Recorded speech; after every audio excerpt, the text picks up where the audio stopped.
Así que bienvenidos a todos. Y hoy quiero darle la bienvenida a Mauricio Jaramillo. Hoy estaremos hablando de la gestión del valor. Y este es un tema bastante interesante que estuvimos conversando con Mauricio, donde vamos a estar hablando porque para los problemas empresariales siempre existirán soluciones o alternativas, las cuales surgen del análisis, del conocimiento, del benchmarking. Por eso vamos a estar profundizando hoy con Mauricio Jaramillo en tres temas. Uno, de los conceptos y experiencias prácticas de un proceso de gestión de valor. Mauricio lleva haciendo esta labor, acompañando grandes empresas, grandes grupos empresariales por más de 20 años. Así que nos vamos a estar hablando de experiencias prácticas. También nos va a hablar sobre la importancia de emprender procesos de gestión de valor estructurados dentro de las organizaciones y de la creación de conciencia que buena parte de los mejoramientos se basan en el análisis y en la aplicación del sentido común. Esto que les estamos contando ha estado basado además en un estudio que hizo Mauricio de la evolución de las 1000 empresas más grandes de Colombia a través de su firma que se llama Nest GCF.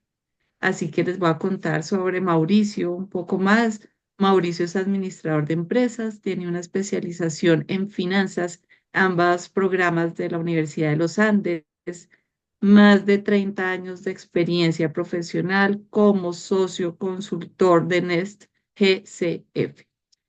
Mauricio tiene una visión para liderar, planear, analizar, implementar proyectos en diferentes áreas de generación de valor. Él lo que hace es llegar a las organizaciones y a través de estos análisis y metodologías poder generar valor en temas comerciales, productivos, de logística, financieros, de planeación, administrativos, por lo cual él tiene una sólida experiencia en análisis de negocios, en gestión de proyectos, en banca de inversión, aseguramiento de ingresos, reducción de costos y gastos y optimización de capital de trabajo principalmente.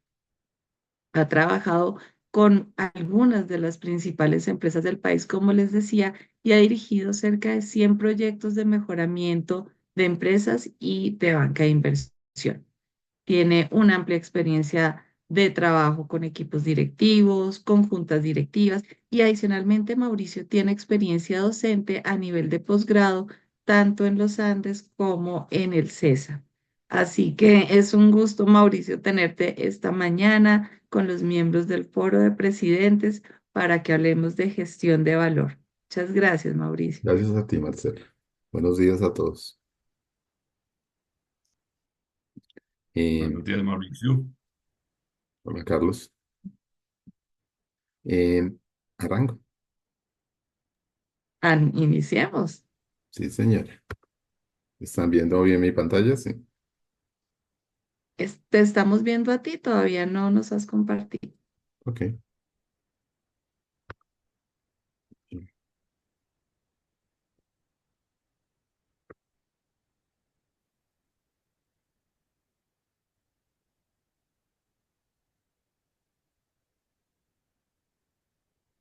Ahora sí creo.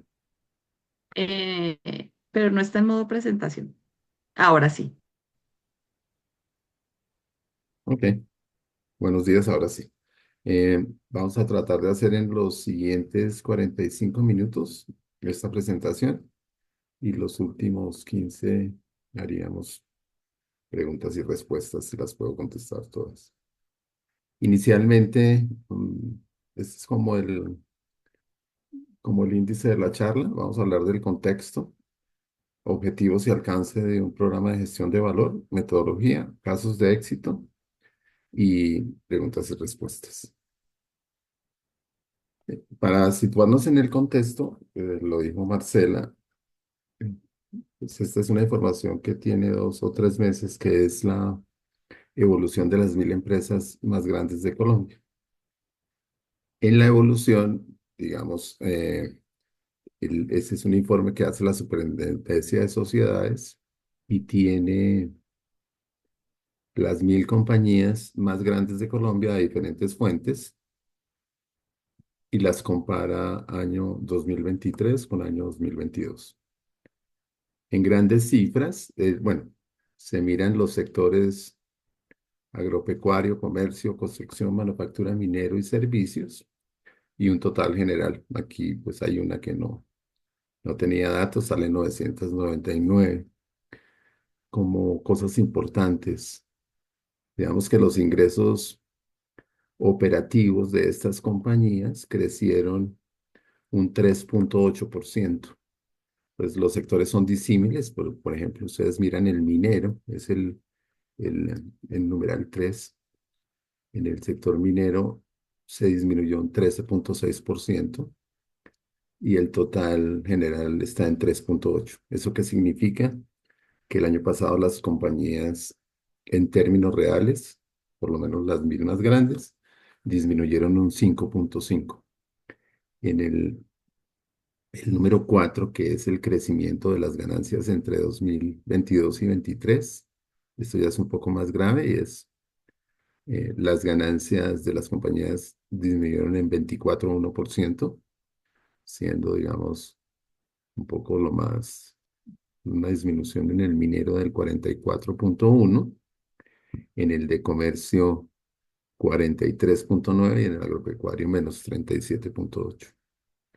Y digamos que tanto pasivos como patrimonio, pues los crecimientos son también negativos, pero menores que lo que pasó aquí con lo que es la ganancia, o sea, la utilidad neta. Aquí están los indicadores también por sector. Digamos que eso está disponible para que lo vean. Cuando este mismo cuadro, pero ya mirado digamos que todos los años salen unas compañías, otros años salen otras.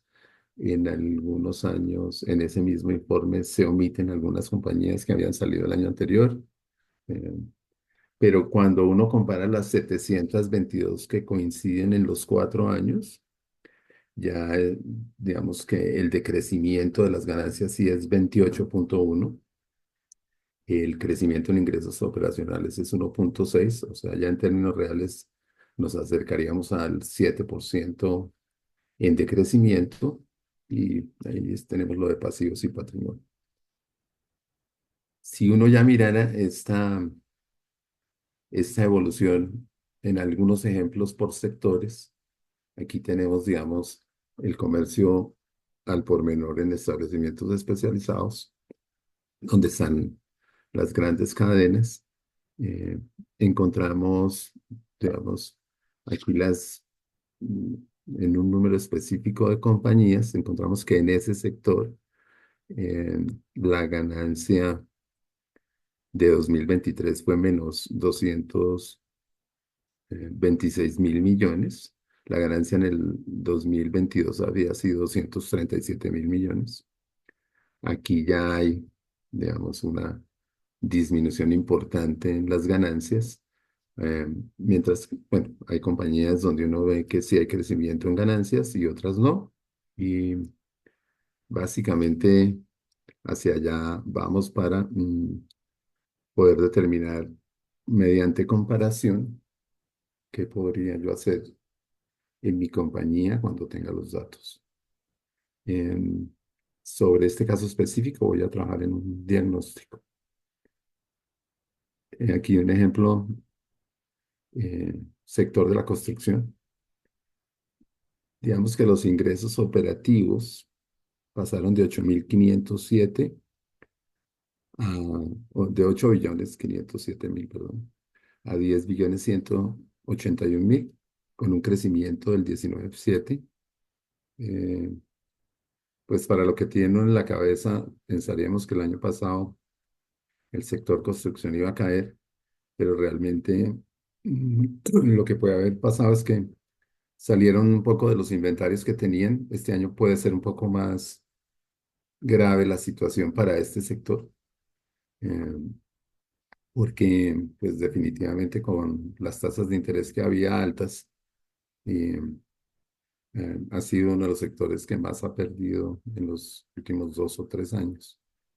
Y la tasa de crecimiento de las ganancias estuvo en -18,3. Aquí vemos las compañías de mayor a menor, eh, con comportamientos bastante disímiles, tanto en su crecimiento como en su margen, mm, como en, digamos, en su desempeño. Y otro ejemplo sería el sector hidrocarburos, que también tiene una disminución en las ganancias y en su tasa de crecimiento, eh, de un 39,9%. Eh, pues, todos sabemos que las políticas para incentivar la exploración o las políticas que tiene el actual gobierno han hecho que este sector disminuya tanto en ganancias como en crecimiento. Puse estos tres ejemplos porque los tres son muy indicativos de la situación económica y como en todos vamos a encontrar comportamientos diferentes en las compañías que los conforman. Adicionalmente aquí hay una tabla que completé, es la evolución de algunas variables macroeconómicas desde el periodo de 1994 a 2024 que influyen en lo que puede pasar con las compañías, digamos, aquellas, que, aquellas que tienen un nivel alto de personal, pues vemos el crecimiento del salario mínimo sobre inflación, que en los últimos años, voy a hablar del 2020 al 24, han crecido 2,2, 1,9, 4,5, 2,9 y 2,8, más que la inflación. Eso hace que mis costos se incrementen, o aquellas a las que las afecta la devaluación. También tuvimos varios años con devaluaciones elevadas entre el 2018 hasta 2022, con una caída en el 23 y tenemos una devaluación alta para el 2024. Y puede servir, pero tengo aquí un caso específico, digamos, sector salud, que es crecimiento de la UPC del contributivo, de que es lo que se paga por cada por el usuario, ¿sí? Y la UPC del subsidio. Digamos que fuera de esto, habría que tener para cada negocio qué otras variables lo afectan, ya sea el precio de un commodity o digamos cualquier otra que tenga incidencia para el buen o mal desempeño. En general, algunos comentarios sobre el contexto. Por lo menos para las 1.000 más grandes, año 2023, los ingresos totales, aunque crecieron con respecto a 2022, decrecieron en términos reales. Y sobre todo, la que disminuyó bastante fue la utilidad neta o las ganancias. Es probable que para 2024, digamos, haya un comportamiento similar y de pronto aún más acentuado en algunos sectores. Eh, digamos que hay un ambiente de incertidumbre y afectaciones importantes en varios sectores, eh, eh, como los que mostré allí algunos: hidrocarburos, construcción, obras civiles, aunque hay factores positivos, como la disminución de la inflación y la disminución de las tasas de interés, que de pronto le van a permitir a la compañía, a la economía, pues, digamos, que cambie un poco esta tendencia. De hecho, hoy cuando uno lee El Tiempo, eh, hablan de reactivación en algunos sectores. Y factores negativos para 2024, pues, digamos, se habla de la posibilidad de un racionamiento energético, aunque hemos tenido un incremento importante en las lluvias, incrementos de tarifas de energía, pues tenemos al frente una reforma laboral y una probable reforma tributaria, y sobre todo en los últimos 2 meses, hemos tenido una tendencia a la devaluación. En general, mm, y para ponerlo en contexto, mm, para cada negocio, lo que pase con la economía, lo que pase con estas variables, lo que pase con la competencia, con sus proveedores, pues afecta a una empresa en mayor o menor medida. Y lo que tiene que hacer quien la está administrando definitivamente es mirar cómo contrarresta esos efectos. Sigamos con los objetivos y el alcance de un proceso de gestión de valor. Eh, para ejemplarizarlo, mm, lo hago con un ejercicio práctico y es, supongamos que es muy fácil para cada uno de ustedes eh, pensar en su presupuesto familiar y plantearse en diferentes tipos como mayores ingresos, liberación de inversión, menores gastos o reducción de costos y gastos, qué tendrían que hacer para mejorar el desempeño de ese presupuesto familiar y pensar dónde, cómo y cuánto podría mejorar. Eh, en general, esto me va a ayudar a ejemplarizar lo que uno podría hacer también a nivel empresarial. Me salgo un segundo de la presentación. Esta tal vez es la parte y me voy a una hoja de Excel que quisiera mostrarles. ¿Se está viendo? Sí, Mauricio, se ve tu Excel. Bueno, perfecto. Pues veamos que esto hay algo de la parte filosófica. Este es el Pero presupuesto lo familiar. achicaste, ahora ya no se ve tanto. Era para que se viera la gráfica, pero ya lo agrando un poco. Bueno, Ok. en general, esta es la ecuación del ingreso de una familia, que es igual al costo más el ahorro. Pero en general, si mi costo es mayor que el ahorro, lo tengo que cuadrar con crédito. Y pues es muy común que mucha gente se gaste todo lo que se gana y aún más de lo que se gana. En general, aquí hay una gráfica del ciclo de vida de una persona, ciclo de vida económico. Los primeros años, aquí están marcados entre 0 y 25, pero pueden ser entre 0 y 18, 20. La persona está en una etapa de formación en la cual está aprendiendo cosas. Y después tenemos una etapa que es la etapa que normalmente es la productiva, que puede ser entre los 25 y los 50, los 25 y los 60, los 25 y los 65, que es la que está en color verde. Aquí la persona construye un patrimonio, ¿sí? Es realmente cuánto está produciendo. Y después vienen dos etapas que son entre los 60 y un número N, donde está una etapa de jubilación y hay una etapa al final que es la de sobrevivencia. En general, digamos, todo lo que, por dicho, la etapa verde es la única que me permite generar un patrimonio y las etapas 2 y 3, 3 y 4, perdón, jubilación y supervivencia, son muy largas, son más largas aún que la etapa productiva y yo normalmente las debo sostener con lo que generé en la etapa productiva.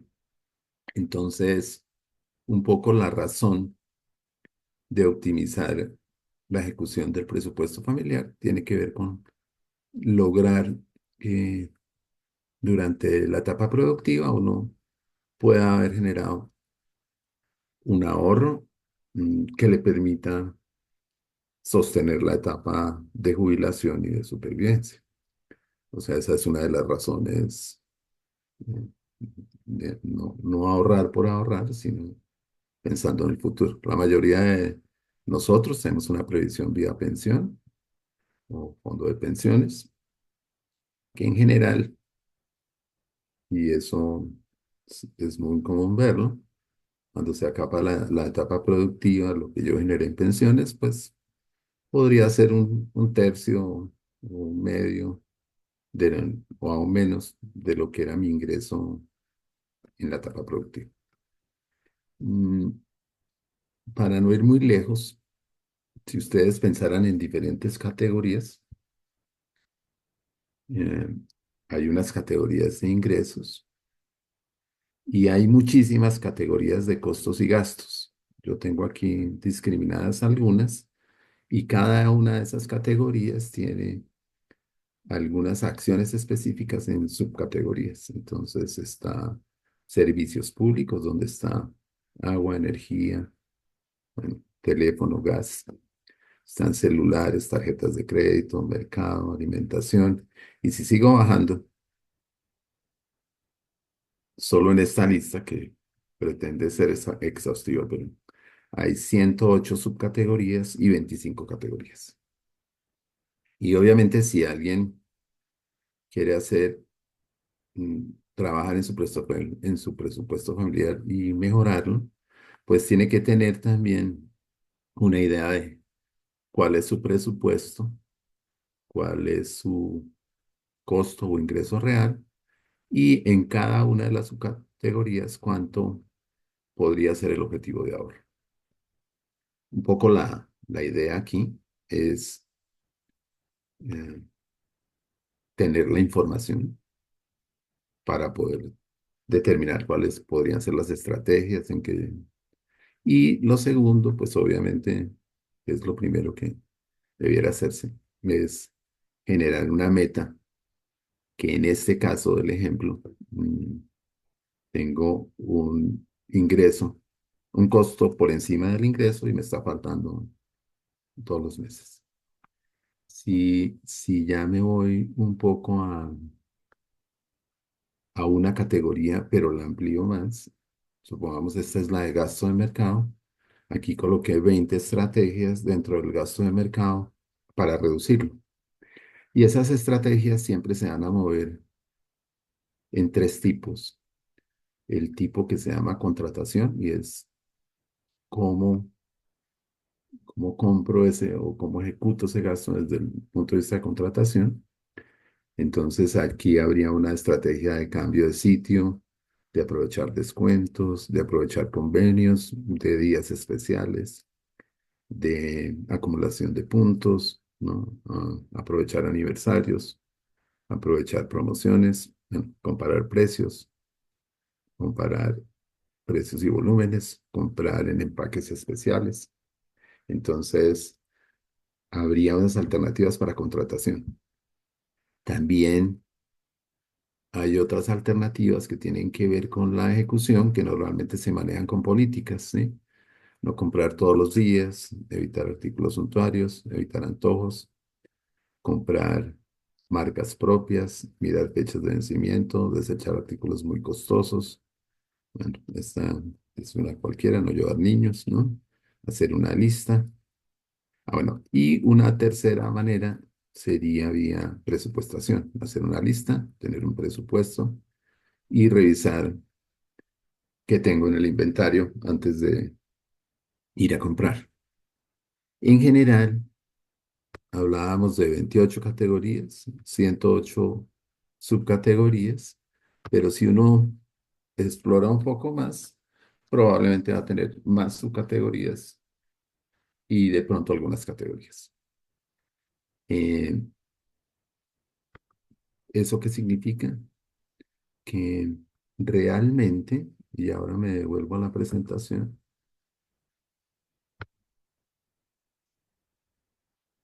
las conclusiones dicen, la mejora en la ejecución del presupuesto familiar tiene muchas razones válidas, como dijimos, la más importante es mejorar la calidad de vida en el corto y en el largo plazo.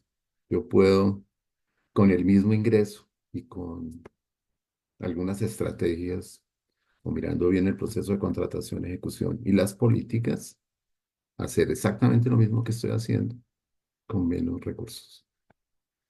Se debe también estudiar cada categoría controlable analizando, digamos, lo que dije, el proceso de contratación, ejecución, las políticas y el bench, cómo lo hacen los demás. En todos los casos es importante tener la información relativa al presupuesto de ejecución, tanto en valores como en unidades. Aquí hay una cosa que es muy importante y es que si hablamos de presupuesto familiar, es de gran importancia que tanto los planeadores como los ejecutores acompañen la ejecución. Digamos, yo puedo planear algo, pero si no me acompañan, pues probablemente no va a salir el plan. Se deben ejecutar las acciones y medir los resultados. eh, y con alguna regularidad, anual, bianual, se debe revisar la globalidad e ir complementando el plan para mejorar la ejecución. Dos cosas importantes. Hablábamos de 108 subcategorías. Una manera muy adecuada de que yo logre algo importante en términos de reducción o de mejoramiento es trabajar muchas categorías al tiempo, cada una o algunas de ellas mm, va a aportar algo, pero la suma de lo que aporten pues es bien importante para el mejoramiento global. Entonces, con este ejemplo, y uno podría hacer esa reflexión de su presupuesto familiar, uno puede asimilar eso a lo que puede hacer en una compañía y va a encontrar un comportamiento muy similar. Hay mucho para hacer en muchas categorías. Hay que estudiar cómo se contrata, cómo se ejecuta, cuáles son las políticas y cómo lo hacen los demás. Y con eso, digamos, sin, en un proceso que puede ser blando, que es sentido común y análisis, poder uno realmente mejorar de manera importante los resultados de una compañía. Mm, para ponerlo más adelante voy a hablar de ese ejemplo, pero en el caso de Avianca hace unos años, se trabajaron 175 proyectos que significaron 42 millones de dólares de ahorro en 3 años, que es, pues, digamos, la suma de muchos proyectos, cada uno contribuyendo para lograr el resultado final. Es algo del presupuesto familiar y me voy a ir a la gestión de valor ya dentro de una compañía. Digamos que como se hace este proceso, se revisan los principales temas y procesos de un negocio, eh, digamos desde el punto de vista práctico, buscando liberación de capital de trabajo, una primera meta, o recursos no productivos, incremento en ingresos, una segunda, reducción de costos y gastos, una tercera, y otros mejoramientos que no se pueden medir, pero que son importantes en la gestión. Ya miramos qué significa eso en términos del incremento en el valor de la compañía. De la experiencia práctica, la mayoría de los recursos se consiguen en los temas que están acá, como manejo disponible, y además manejo disponible y relación con entidades financieras, en inversiones, en muchos casos en cartera, inventarios, optimización de activos fijos, bueno, todo lo que tiene que ver con los créditos, obligaciones financieras. 30-40% de los recursos se consiguen en negociación con proveedores. El proceso de cuentas por pagar también nos ayuda a liberar recursos. En algunos casos se necesita una estructura de capital adecuada. Y ya vienen los temas clásicos de mejorar ingresos y cada una de las categorías de costos y gastos, que puede haber unas 20 o 25. Rentabilidad de operaciones, impuestos, que es muy importante, pero cada vez se puede hacer menos, y otras. El método es muy simple. Digamos, se trabaja en estos temas, se diagnostica por tema las posibilidades de mejoramiento. Eso significa que, como en el caso que vimos de la categoría de mercado, se, digamos, con un presupuesto y una ejecución, se evalúan las diferentes alternativas, profundizando en el tema. Y de esas alternativas van a salir unas posibilidades de mejoramiento, para lo cual se define un plan de acción. Se implementa ese plan y se mide, se aseguran los resultados y, como es un proceso continuo, se exploran nuevas mejoras. Es más o menos la manera en que se hace un plan de gestión de valor. No son las siguientes, no sé qué. Para ejemplarizar, mm, uno de los temas es cartera. Y en cartera, si yo quisiera ver subtemas, encuentro que en cartera hay 37 subtemas. Y esta es una lista que pretende también ser exhaustiva. Digamos que la cartera se define en el proceso de venta, se puede definir la cartera por vendedor. Los sistemas de comisiones pueden afectar en mayor o menor medida la evolución de la cartera. Y ya después viene el estudio de la evolución de la información global de la cartera, específicamente por regiones o por cualquier nivel de referencia, regiones, vendedor, tipo de cliente, segmento. Aquí eso que está en amarillo dice proceso de recaudo. El proceso de recaudo tiene, digamos, si lo mirara en el lado izquierdo dice esquema, tiene 7 tiempos, obviamente que ya hay uno que vía regulación ha disminuido, que es el tiempo de la facturación, pero en general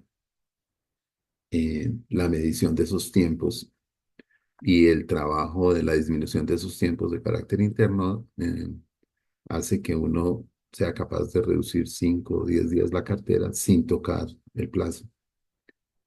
Después, digamos, aquí está la estacionalidad de las ventas, que para muchos negocios es muy importante.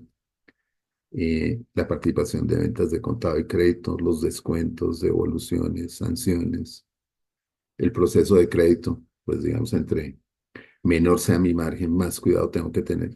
Digamos que una compañía que tenga un margen del 1% pierde 100 veces si perdiera un cliente, pues tiene que vender 100 veces para recuperar el dinero que pierda con ese cliente. Los procesos de garantías, los cupos, bueno, la rentabilidad de cada cliente, los sistemas de información sobre recaudo. Bueno, si uno caminando hacia abajo, si quieren me paro allá en diseño, la factura. Parece muy simple, pero una factura mal diseñada hace que los clientes me paguen más tarde. O en algunos casos, una factura que no tenga los requisitos legales no me permite cobrarla legalmente. Eh, extractos. eh, Ahí están, digamos, todos los temas. De esos temas, que este es el caso de cartera, digamos que salen algunos proyectos de mejoramiento, como la reducción de cartera, como la disminución de descuentos de fuera de política, como mediciones de tiempos de entrega, instalación, reducción de tiempos de producción, si amplío el esquema de medición de tiempos, la concentración de mecanismos de cobro y la concentración de política de descuentos. Entonces, en general, es muy complicado que uno trate de hacer un plan de mejoramiento con todos los temas, pero en casi todas las compañías uno entra a un tema y encuentra las 3 o 4 sitios donde seguramente están los recursos. Encontrados los sitios, pues viene todo este proceso de levantamiento de información, análisis y determinación de proyectos de mejoramiento. Entonces, devolviéndome acá, puede haber 20 temas importantes en una compañía y puede haber 300 o 400 subtemas para trabajar. Eh, Aquí lo más importante es encontrarlos, definir cuál es la meta económica y implementar las acciones. Mm, Voy a irme primero a este sitio que es muy importante, porque este proceso se llama gestión de valor. Porque si yo tengo, digamos, en una compañía una meta de una reducción de 1.000 millones en costos y gastos, o un plan de mejoramiento que va por 1.000 millones, el administrador ve esos 1.000 millones. Pero los dueños pueden ver N veces esos 1.000 millones si esos mejoramientos se establecen para que sean de manera continua. Entonces, supongamos que en las metodologías de valoración, si me voy a la metodología de múltiplos y yo soy capaz en un plan de mejoramiento de mejorar la EBITDA en 1.000 millones, probablemente mejore el valor en 8 o 9.000 millones. Y eso es bien interesante. En las otras metodologías, digamos, probablemente si logro hacer unos mejoramientos y proyectar mi compañía a futuro con esos mejoramientos, en la de Club de Cali le tendré algo similar. Entonces, un poco lo valioso de, lo valioso de un plan de estos bien ejecutado es que yo puedo multiplicar el valor de mi compañía, eh, básicamente con algunos de estos mejoramientos que se van a volver permanentes. Ahora sí me voy al prediagnóstico. Si ustedes ven, bueno, hablamos al principio de la información de algunas cadenas de retail. Aquí mm, nosotros manejamos una base de datos que tiene 38.000 compañías los últimos 30 años. Obviamente que hay unas que, algunas, por ahí un 30% tenemos todos los años y que es el procesamiento de todo lo que viene de fuentes públicas. Aquí esto está un poco más amplio que el de las 1.000. Aquí tenemos las 20 primeras de ese sector. mm, Y de esas 20 primeras, hago una aclaración. D uno que es COBA, que es la número 3 aparece con 8.348, 8 billones, 348.000 millones. Ahí reportó solo un semestre. O sea, esa es la primera de ese sector, pero digamos, no puedo inventarme la información. Entonces, aquí tenemos la información pública, crecimiento en ventas y participación. Y aquí en esta segunda página está, Mauricio, discúlpame que te interrumpa. ¿Esta información tú nos la vas a compartir? Por lo que acá en pantalla se ve muy pequeñito o algo de esta es información. correcto, digamos la presentación completa, sí, Ok, vale, sí, gracias. claro que sí. Bien. Y aquí está la rentabilidad. Eh, si quieres, voy a hacer una cosa mejor. Bueno, es que voy a hacer una cosa mejor. Y voy a ir hacia aquí está, ¿sí? Y me voy a ir a este sector. Creo que ahí se ve mejor. Sí, dice, ya mejor. ¿Sí? Lo uso un minuto y ya. Digamos que Pero aquí me hay un acaba. análisis sectorial, ¿no? En ese análisis sectorial dice cuánto crecieron las compañías, cómo es su tasa de crecimiento en los últimos años, participación, y me voy a ir al que estaba mostrándoles que tal vez es el que más nos puede ayudar. Aquí está la rentabilidad perdón, aquí dice, esto es 2023, qué pena. Aquí dice la rentabilidad de las diferentes cadenas. Y si ustedes ven, lo que tiene amarillo es cuando está por encima del costo del sector. Dice que el costo del sector es 83.3 y en el caso de Jerónimo Martins, que es Sara, está en el 85.3, ¿no? Colombiana de Comercio 82.4, etc. Las que están de un color diferente están por encima del sector o el margen, en este caso, es menor que el del sector. Entonces, yéndome por el lado de Jerónimo Martins, y digamos, este es un ejemplo, yo no soy asesor de Jerónimo Martins, ni solo estoy haciendo una comparación contra el sector y ahora vamos a valorar cuánto vale esa comparación. Los gastos de administración están por debajo del sector bastante, 1.6 contra 4.6. Los gastos de ventas están mucho más altos, 14.7 contra 11. El margen operativo está por debajo del sector, menos 1.5. Otros ingresos, otros egresos, la utilidad neta está muy por debajo del sector, menos 5.3. Y la generación de caja, que es utilidad neta más depreciación, amortización y provisión, menos 2.3 contra 1.9 del sector. Ya de por sí, con la comparación, alguien puede hacer unos cálculos y saber cuánto vale las diferencias de esa empresa contra el sector o de esa empresa contra cualquiera de las empresas del sector. Aquí también están las rotaciones de capital de trabajo. Están también marcadas en color cuando uno está por encima. Entonces voy a poner un ejemplo. Dice que los inventarios del sector están en 45.5 días y en este caso, ejemplarizando con Jerónimo Martins, estamos en 24.4, mucho mejor que el sector. Si miráramos, digamos, Colombiana de Comercio, tendríamos 60 días de inventarios, está por encima, y COBA 49 días de inventarios, está también por encima.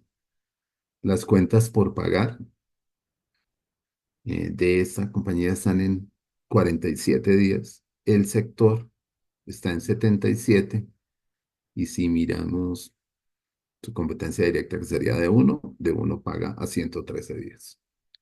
Bueno, y ahí está el nivel de endeudamiento, ellos están en el 98, ¿vale? Y el sector está en 71. Mm, lo único que estamos resaltando es que en el mismo sector, compañías de primer nivel, aquí están las 20 primeras, tienen comportamientos diferentes en sus indicadores. Ahora, vuelvo a la presentación y voy a hacer algo muy sencillo. Voy a comparar esos indicadores y voy a medir la diferencia, o sea, voy a valorar qué significa la diferencia de indicadores. Entonces, si ustedes ven, aquí les contaba que ellos tienen días de proveedores y cuentas por pagar de 55 días y el sector tiene 113. 57 días de diferencia en una compañía que tiene unos ingresos operativos de 12 billones. Cada día son 34.000 millones. Son 492.000 millones más de capital de trabajo. Obviamente, eh, están pagando más rápido a los proveedores, deberían tener un mejor margen. Pero si me voy a costos más gastos, estamos en 101%, el sector está en 97%, la diferencia es 451 y esto vale 556.000 millones. Para hacerlo más fácil,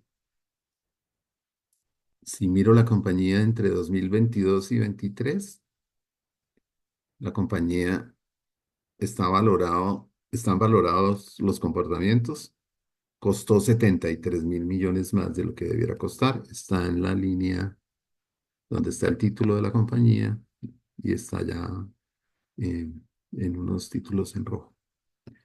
Y tiene más recursos involucrados entre los 2022 y 23 de 277.000 millones. O sea, aquí hay una primera idea y es que En términos internos, la compañía desmejoró su resultado y usó más recursos vía comparación de indicadores. Pero si ya comparo esta compañía contra D1, que dice aquí comparación con el sector, y en este caso estoy directamente comparándola contra D1, la compañía, si tuviera los mismos indicadores que D1, tendría 596.000 millones más de utilidad y liberaría 1 billón en recursos. Esta es simplemente una idea. ¿Y qué me está diciendo esta comparación vía benchmark, ¿no? Obviamente me está dando en números generales cuánto podría yo mejorar vía indicadores. Obviamente que aquí no entraba a hacer el trabajo de mejoramiento de valor, de ya entrar a esas categorías, mirar las subcategorías y atacar, digamos, cada uno de los costos, cada uno de los gastos, atacar la cartera, de pronto mirar el tema de proveedores, el tema de inventarios, y ir a esos 200, 300 o 100 puntos donde puedo mejorar, pero en grandes cifras yo ya sé que tengo posibilidades de mejoramiento bastante elevadas en este caso. Em, pues si yo logro 1 billón en liberación de recursos, mi valor se va a incrementar de manera sustancial. Y si logro 596.000, lo cual pues no es tan simple, pues imagínense eso multiplicado por 8, 9, 10, 12, ¿no? Eh, que es el caso de algunas de las ventas que se han hecho en negocios de retail, de 12 a 16 veces el EBITDA, pues en ventas recientes. Entonces, me devuelvo un segundo al Excel, creo que es la última vez que me salgo de acá. En el Excel, y en el diagnóstico, voy a cambiar acá, voy a cambiar acá a Supertiendas Olímpica. Y si yo comparo a Jerónimo con Supertiendas Olímpica, no ha terminado.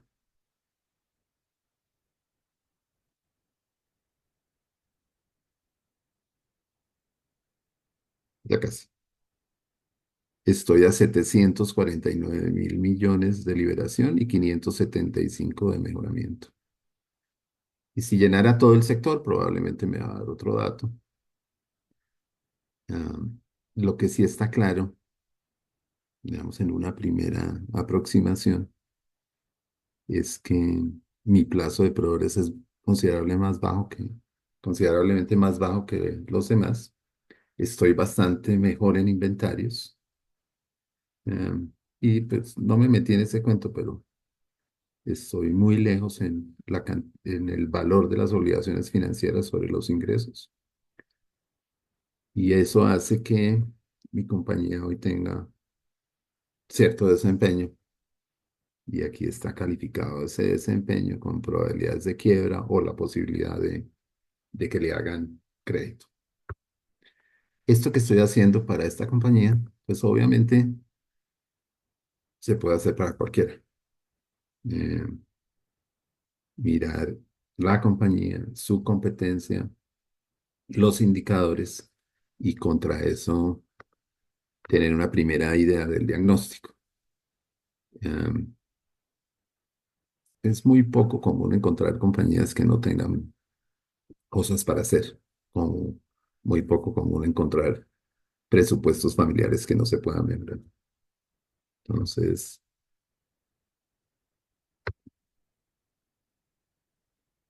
segundo, estoy mirando el tiempo. Uy, faltan, o ya, bueno, en general, en un proceso de estos, no sé dónde está eh, la compañía que ustedes manejan o de la que son dueños, Eh, Siempre es muy importante gestionar la liquidez y un proceso de estos va a mejorar la liquidez, ya sea con la liberación de activos no productivos o con la reducción de costos y gastos o con el aumento de ingresos.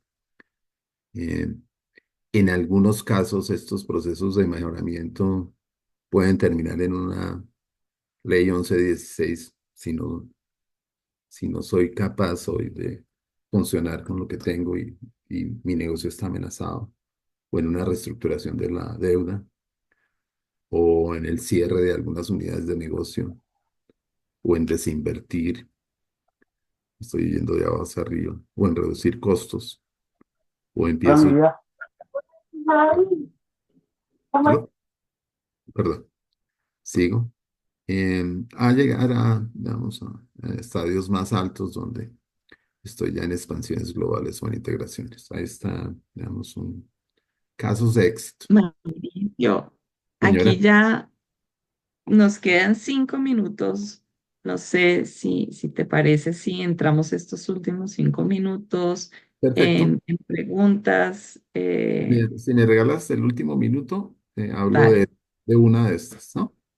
bien. Digamos que este es el caso de Avianca. Aquí hay tres casos de éxito, ahí están descritos, ¿no? Obviamente hay muchísimos casos de éxito, pero aquí mm, estamos hablando de un proceso que tuvo tres fases. Una, digamos, era cuando se integraron ACES y Avianca. Después, aquí hay una fase 2 que entra en un capítulo 11 y la fase 3 es que necesitaban un plan de mejoramiento, perdían 45 millones de dólares de utilidad operativa y básicamente la meta fue eh, salir de ese lío. Y mediante un proceso de mejoramiento en todas las categorías de la empresa, se, se lograron 42 millones de dólares. Y pongo ejemplos sencillos y con eso acabo. Una categoría muy importante era combustible. Tal vez era la segunda categoría en su momento. Y cuando arrancamos el proceso, el quien manejaba esa categoría dijo que la única manera de ahorrar ahí era que se lo regalaran, ¿no? Porque tenía una estructura gigantesca para optimizar ese rubro.